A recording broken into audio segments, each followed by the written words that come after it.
Okay, so this is our hot cayenne pepper plant, and I just want to show you the size of this. I don't know if you could see. It's probably 3-4 feet in diameter. This thing is just huge. It's our first time ever planting this. My husband got it.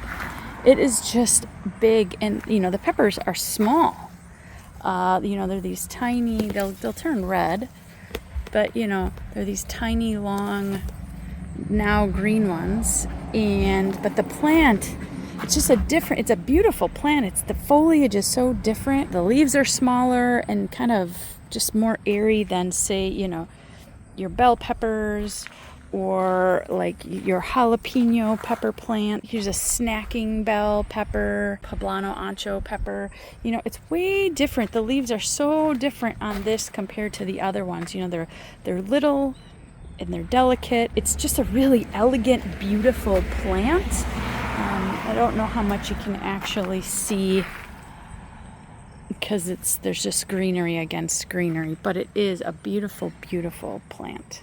And here's an angle from the front. So I did have this purple bell pepper. I lost one of the limbs in a storm here. This one came off, so now it also gave even more space for this to grow. I foresee myself drying and dehydrating and making our own hot cayenne pepper. I'm not sure what else we're gonna do with these. I'm not a hot pepper person. If you have any ideas on what to do with these, let me know in the comments below.